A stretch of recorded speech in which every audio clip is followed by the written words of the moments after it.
part of my walk, man, and I'm pretty vocal about it, so I don't mind discussing it here. Is I'm a survivor of suicide. My son's mother took her life about 12 years ago, and that's something that was right in the middle of me starting growing glass, and so there were honestly a lot of like long hours of me just sitting there on the torch, not just figuring out glass, but figuring out my life. And so I had to get comfortable, like, just standing in one place and dealing with my shit, man, because it would be really, really easy for me to run from a lot of things or just throw my hands up or say this isn't going to work out or whatever. But what that did was say, you know what, you need to blow more glass, not just so your glass gets better, so that you can become a more well-rounded person. This is the Wise Guy Radio Show, a podcast dedicated to educating and inspiring through conversations with today's top talents in the world of glass. We will be dissecting their journeys in hopes to deliver actionable content that you, the artist, can start implementing now, helping you grow not only as a creative spirit, but also a successful artistic entrepreneur.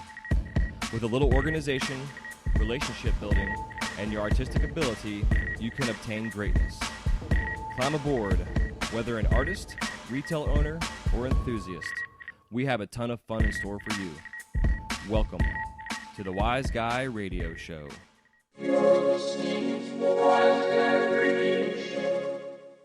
What is shakin' bacons? Welcome to the Wise Guy Radio Show. This is our third part of the Rashan Jones episode.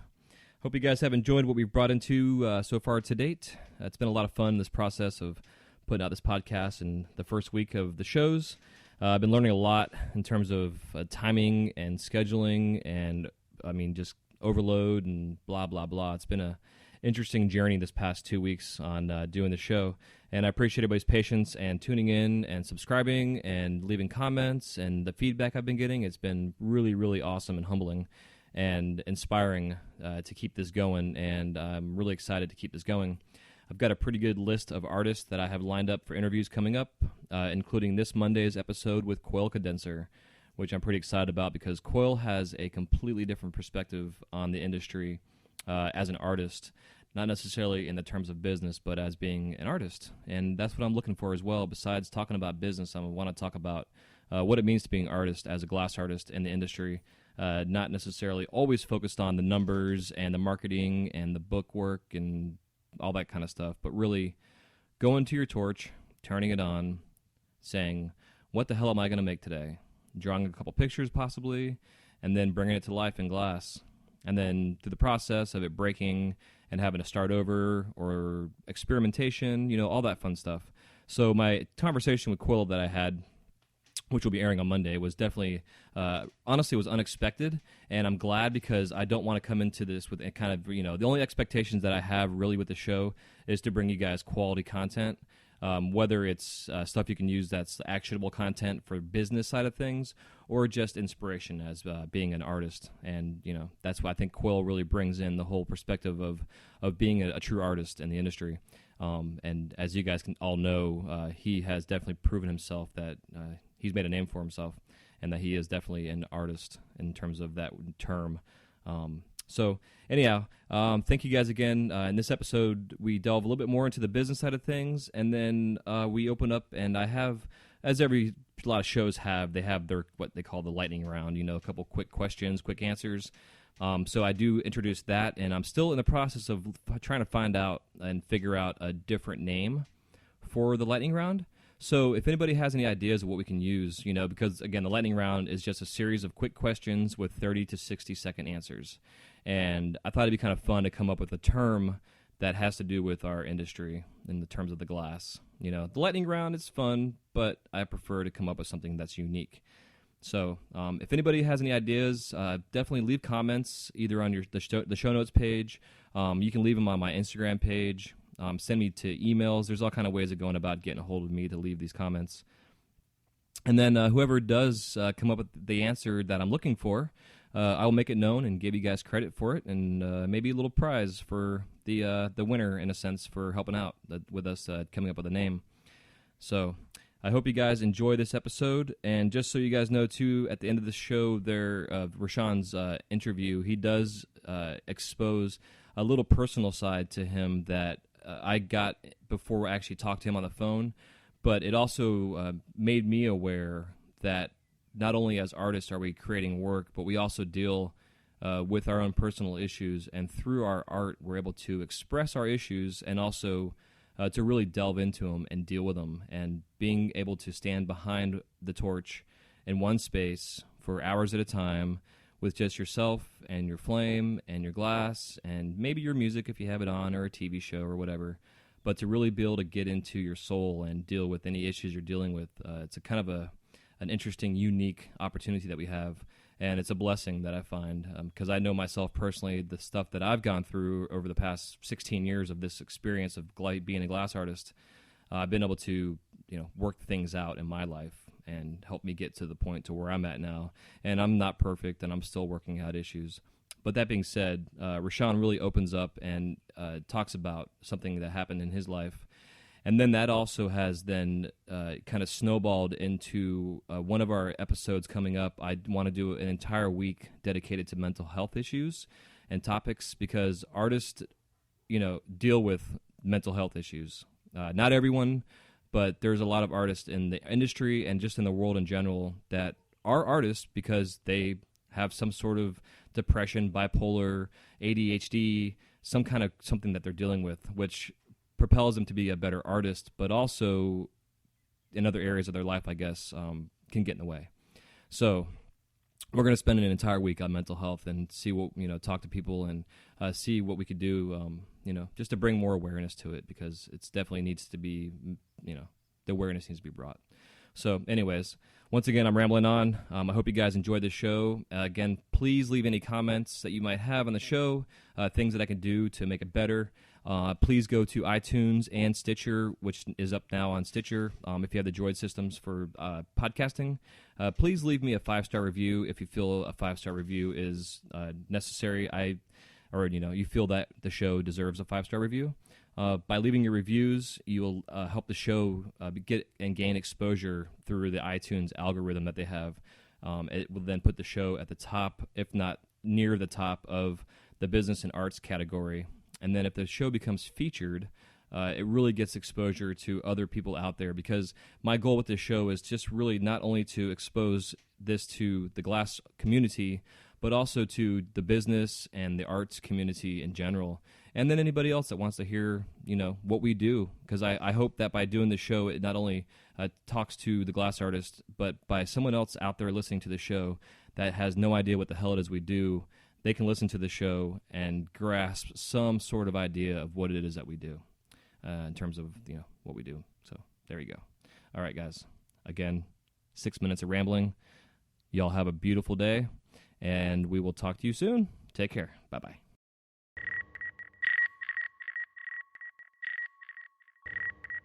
Podcast and part of on the website, I'm going to have a list of business lingo, like things that you need to know, like what is a CPA, blah, blah, blah, blah, blah. Because when I first started listening to these shows, I would hear this terminology. I'm like, I wouldn't know what the hell they were talking about. But CPA is a certified public accountant, and an IRA is an individual retirement account. There you go. Hell yeah. PSA. but no, man, that's the kind of thing as the glass industry. Look, I spend a lot of time online going through different, what color is that, and what torch should I get, and this, that, and the third. But yeah, man, no one's really talking about after. Yeah. You know what I mean? Okay, let's say you find the perfect torch and you develop the business and you get it going. No one ever talks about that after. It's like the taboo subject. The business skills and pricing are the two taboos in this industry. And for whatever reason, I feel like by shining more light on those issues, everyone's gonna be more organized. We'll be happier. Everyone will be closer to that balance, man, to success. So yeah, dude, and that honestly, besides teaching safety and health, that is why I'm doing this. My personal goal for myself is when I'm in my 60s, I want to have $6 to $8 million in my retirement fund. Nice. And it'll happen, and it's going to be because of my hard work. But I will be honest with everybody listening to this. I am terrible with money. I have made hundreds of thousands of dollars in the 15 years that I've been 16 years now blowing glass, and fortunately, because my wife is very good and organized, I have a house and a roof over my head. Dude, I know what you're saying.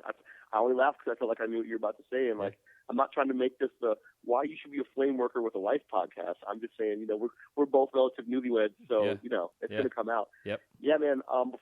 Here's the deal. Here's how my money worked before my wife. Okay. The very first year. Let's see. My son was in third grade. He was going to a private Catholic school, and here's how my pricing worked.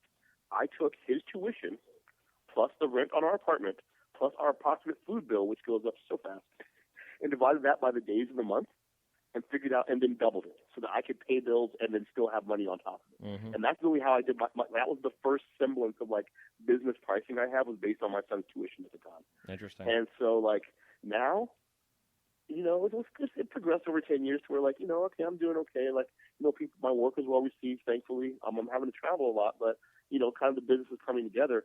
But I had no idea what I was doing with a lot of my funds, man. I'm in the same boat where, yeah, I'm not great with numbers, or I'm great with numbers. I'm not great with money. Yeah. So, my Jiminy Cricket conscience wife is awesome, though. Yeah, dude, it's amazing, right? Because I could do, I mean, you know, in all reality, like I know there was days where like I'd have because with my ex-wife and I, we have shared custody, and there were days where I'd have my kids and like maybe $5, you know, and I'm like, how in the fuck am I going to feed my kids? And I'd start calling shops and calling friends. Hey, I got these pipes.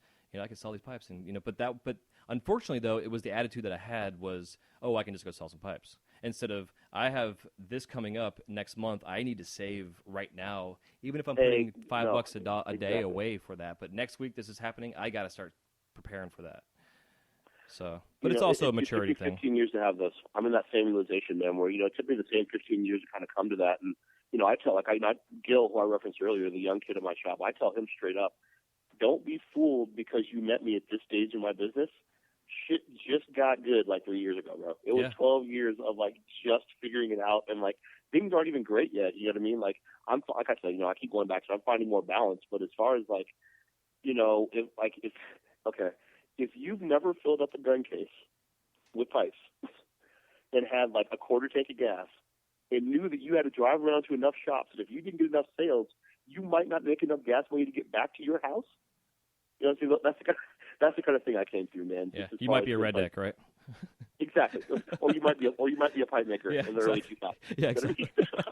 Like that's, you know what I'm saying? Or more importantly, if you don't have that frame of reference, it's hard for me to sometimes talk to people about business. Like, even like Gil, who's joining my studio, like when I try and talk to him about business, it's from a whole different point of view because, frankly, he's not going through that, and he doesn't understand that. To him, everything is like, dude, why are you driving anywhere? Just post that shit on Instagram with this hashtag and da-da-da-da. And I'm like, okay, you're not wrong. I'm just saying that's not the business I came up in. For 10 years, man, I either flew around the country with gun cases full of beads and pendants and home decor, or I drove around my city with the same gun cases filled with pipes and just tried to make it work, man. And, like, you know, that drive, though, man, is that have to succeed mode when, like, you're like, God, I got to feed my kids and put gas in the car. And, I just ran out of propane, and I have to get more propane, or none of that's going to happen. Like, that kind of anxiety in the beginning is what drove me to be a better flame worker, though. You know what I mean? Like, yeah, absolutely. I became a better flame worker out of a sense of desperation, basically. Like,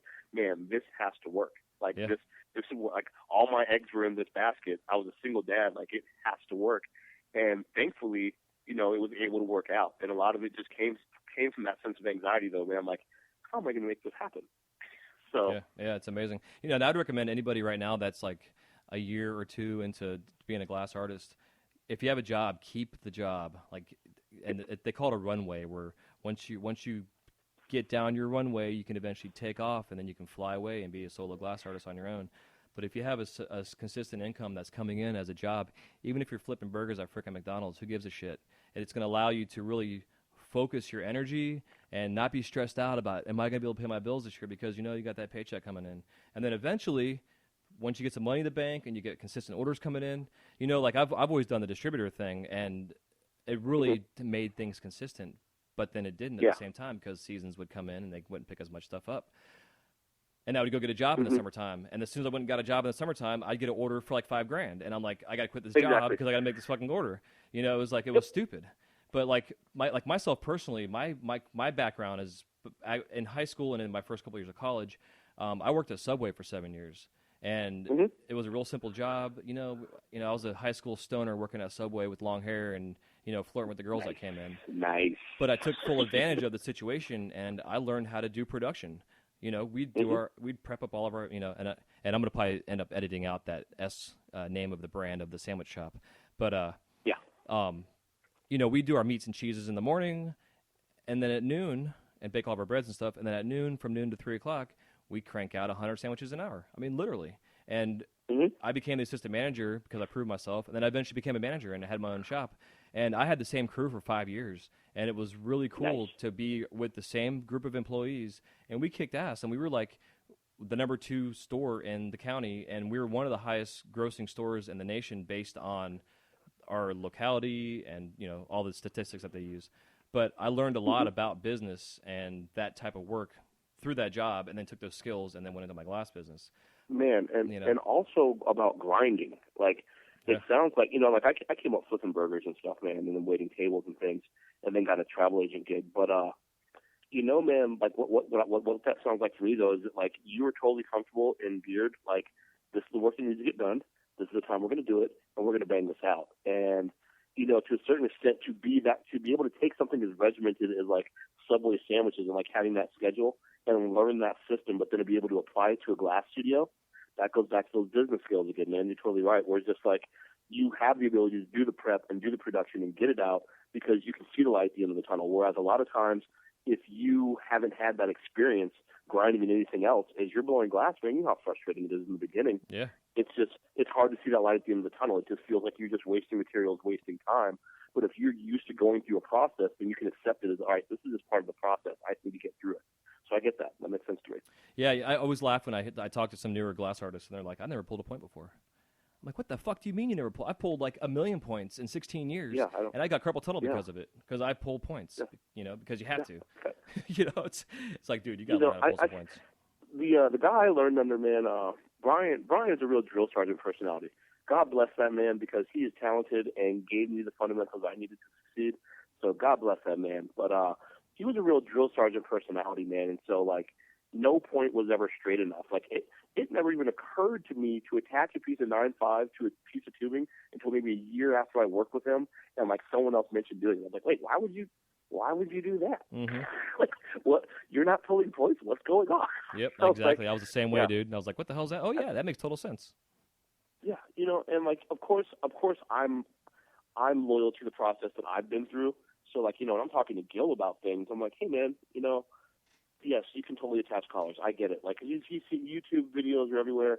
He's watching Dustin Revere kill it on his how-tos on a regular basis. And, like, the fact is, like, attaching a collar is a real thing. What I try and teach him is, like, you know what, man, a lot of the delicate intricacies that I do with my perfume bottles, though, and the shaping I do with the hollow stems on my goblets and stuff, I got a lot of that from pulling points and, like, sitting there understanding how that thin glass is going to flow.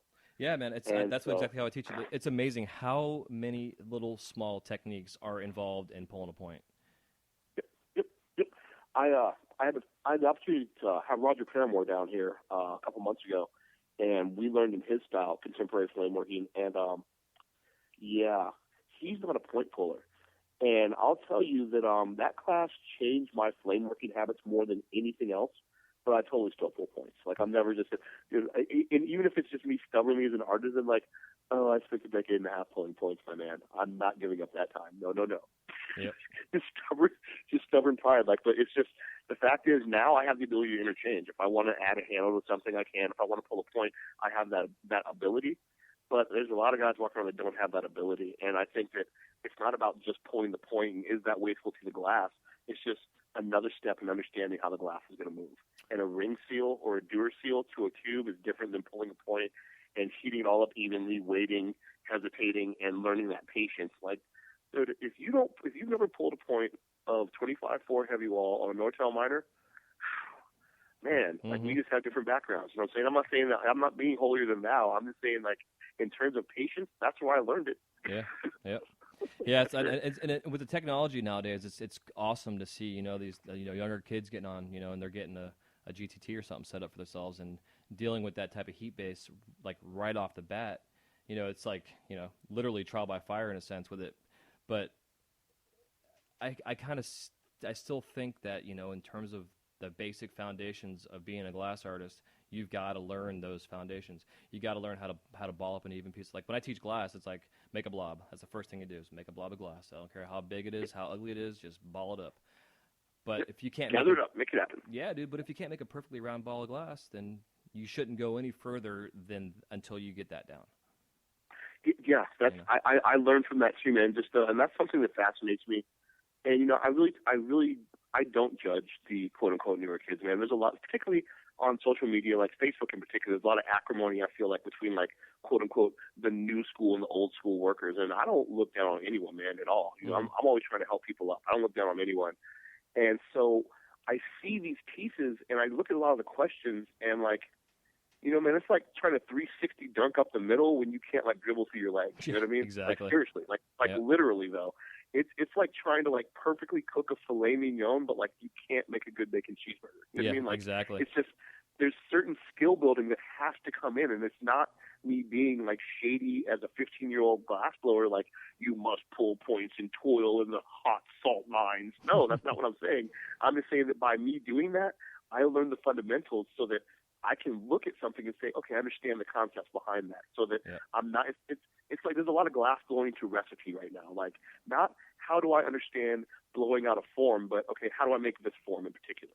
Yeah, exactly. And I'm not saying that's good or bad. I'm just saying that's what's going on, and that's what I'm witnessing, and it's fascinating to me, man. It's great. It's fascinating. Yeah, it's like I know a couple of local guys here that like my brother, for instance, he's been melting glass for a little bit over 3.5, 4 years now. And I gave him his basic foundation, and we went through that foundation. But because of the foundation, he can now, he can do production if he wants. He can make, he's complimented on his hand spun tubes as if they're being made on a lathe because of the foundation he has. But he's got a couple buddies of his that have been blowing glass for like maybe a year and a half, and these kids are making clines and recyclers. I have never attempted to make a cline, and as long as I've been doing this, I would love to sit down and do it, but to see these kids that, the natural raw talent that comes out and the fact that they've found the glass to be their medium to express themselves, it's inspiring for me, but it's also, like you're saying, it's so fascinating. It's like, man, what the hell? Like, yeah, look, and I'll be honest, Jason, at first I was like, oh, this sucks. I was like, no. Like I was totally one of those, like, I was coming across as like a curmudgeon or like one of those like a crotchety old Jones, like stay off my lawn and pull points. Like, nah, man. Like, and I had to really look at that inside myself. Like, okay, what's going on inside my head that makes me feel like that? And at first, like, of course, I'm like, okay, is it the money? Because there's a lot of money in pipe making right now, particularly like higher end rig making. Mm-hmm. And since I'm not in that market right away, like I have to accept, like business wise, okay, is this a money thing in me? Is this a jealousy thing? Okay, no, it's not, because I have my own business, so that's fine. So once I kind of put those things to bed, I had to really like just get deeper into why I really even cared, I guess. You know what I mean? And I think just going back to the original foundations of our conversation, like working in the kids program, just the steps that I go through to teach these kids just to like you said, man, just make a gather safely, please. I want you to just make a clear marble. Yep. And I feel like there's a lot of kids who are frankly better at me than making rigs who might not be able to make a 2-inch clear marble. Now, this only matters if they want to make a 2-inch clear marble, you know what I mean? Yep. But like ultimately in terms of like glass and stuff, what I found was that it's because of how I look at glass, because I've never considered myself, like, except for the first week, just a pipe maker or even just a bead maker or just a goblet maker. Like, I call myself a cup maker now because that's the vein I'm in and the body of work I'm producing most is cup making, and so that's what I identify most with. But ultimately, man, I just want to be a flame worker. And by that, I mean, like, a well-rounded, established flame worker. And I don't mean established in terms of deep pockets or gallery representation or Instagram likes. I mean, like, within my own skill set and accepted by my peers, if I'm asked to sit down and make something, can I make it? Yeah. You know what I mean? Like, I don't want to be a one-trick pony, as it were. And I'm not, and don't get me wrong, I'm not calling anyone that. I'm not calling anyone out like that. Like, there are one-trick ponies in the industry. What I'm saying is I don't want to be one. And so I fundamentally work on a well-rounded skill base. Yeah. And because that's how I look at it, that's where my acrimony was coming from. So I'm like, why don't you guys want to do it like I do it? Well, you know what, man? I don't have all the answers. So once I realized what it was, I was able to put that to bed, and now I'm just fascinated by it. I'm not even mad. I'm like, oh, this is just amazing. Like, yeah, it's mind blowing, dude. I know, it's crazy. Yeah. It's pretty neat, man. So Well, I want to kind of move on and get ourselves. We pretty much covered all the bases here, and get Cool. ourselves into our little bit of a lightning round here.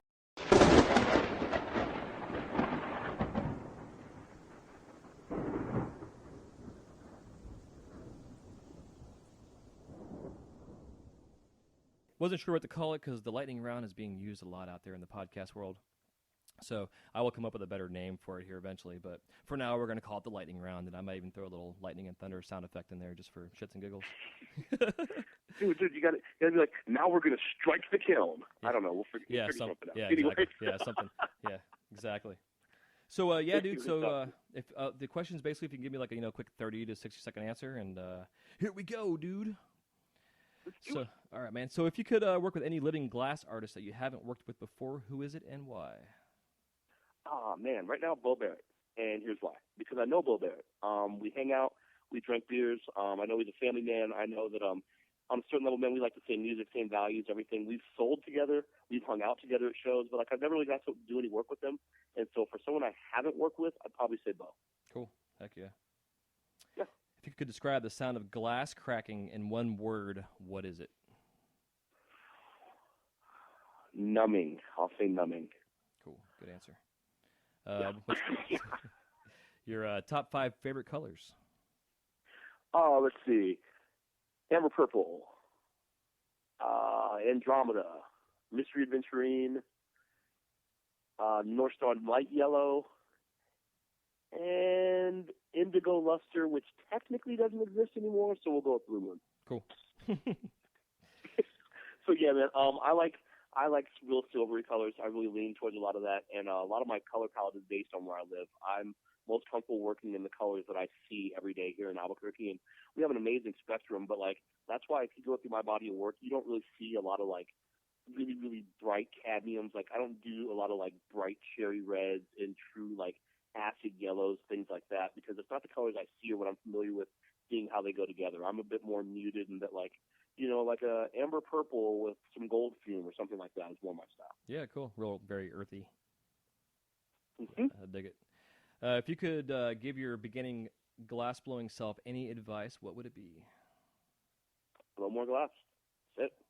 There you go. That. All the secrets are there. All the answers are there. And I don't just mean glass-wise. I mean part of my walk, man, and I'm pretty vocal about it, so I don't mind discussing it here, is I'm a survivor of suicide. My son's mother took her life about 12 years ago, and that's something that was right in the middle of me starting blowing glass. And so there were honestly a lot of long hours of me just sitting there on the torch, not just figuring out glass, but figuring out my life. And so I had to get comfortable just standing in one place and dealing with my shit, man, because it would be really, really easy for me to run from a lot of things or just throw my hands up or say this isn't going to work out or whatever. But what that did was say, you know what? You need to blow more glass, not just so your glass gets better, so that you can become a more well-rounded person. And that may not be for everyone, but to speak to a younger me, blow more glass, man. Figure your shit out. That's awesome, bro. Yeah, I appreciate you sharing that with us because I saw that in your notes and I was blown away. Yeah, man. Well, I wanted to touch on it only because, and again, this is all something I see prevalent via social media, man. For whatever reason, man, suicide touches a lot of us in the flame working community. Whether it be a fellow flame worker that passed or they support someone who's been through that kind of thing or just someone that identifies with that. And the thing about suicide is a lot of the problem with it is the stigma attached to it because it stays in the dark, because people are so uncomfortable talking about it. And, for me to be uncomfortable talking about it would be uncomfortable with my own life. And so, just to go from I have a plan with a person and this is what we're doing, we're building a family, to all of a sudden in a very tragic way that not being the plan, to come through that, glass helped me, man. Glass saved my life. And, people who are really close to me know that about me. And now, I don't mind telling the world because that was my coping mechanism. I don't think that glass can help every survivor of suicide cope, but it definitely helped me. It gave me the time I needed and forced me into a situation where financially, I had to stand in one place and sort through my shit. And maybe it's not something as tragic as suicide. Maybe it's just dealing with bills or we were talking about shipping and stuff before. Whatever you're going through, glass as a full-time profession will give you time to work on it because you can just sit there and just, I'm not saying that you need to go into autopilot and not pay attention to your glass, but there's a certain distance where your mind travels. and you just, you think about stuff, man. And so for me, it was either like, think about rap lyrics or deal with my shit, man. Yeah. Yeah, man. I understand because like I know like I guess 3 years ago now my grandfather passed away, and his backstory basically he had Parkinson's for a little bit over 35 years, and so I saw the downfall and the struggles him and my grandmother went through, and when he passed, it was like it was really hard for me to to deal with that struggle, and I mean there was days where I was on my torch and I couldn't hardly see because I had tears rolling down my face, but it was the same thing. It was like, it was just complete therapy, wipe my tears away and just keep going.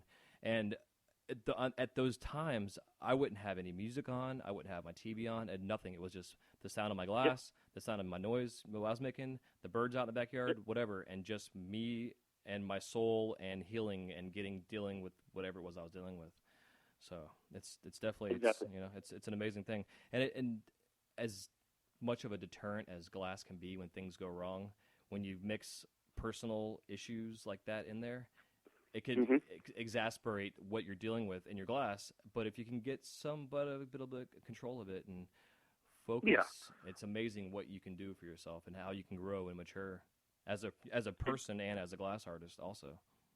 Exactly. That's that's. I mean, it's 3 words: blow more glass. I mean, it encompasses so much more than that. But like, I mean, that's the key. And because like my struggle is not everyone's struggle, and like what you went through with your grandfather and like his passing and just with your own family, that's not going to be someone else's struggle. But ultimately, whatever their struggle is, blow more glass, man. Yeah. And more than likely, if you can't find a solution, you will more than likely find a way to cope. Yeah, exactly. So yeah, it's awesome. Yeah. Hell yeah. Yeah. Yeah, a little bit longer than I wanted to, but I'm glad we talked about that, man. That's awesome. So, sorry, man. That was longer. No, that was not quite lightning round. My bad. Yeah, no, dude. It is all good, brother. Now we're gonna go back to it. So, what's your worst injury you've ever had? Oh man, I was working at Gray Matter Studios. My buddy Jonathan Casto was working and had some friends in the studio, and one of them said something to me, and I was putting together it was a Chinese 32 millimeter heavy wall base vessel.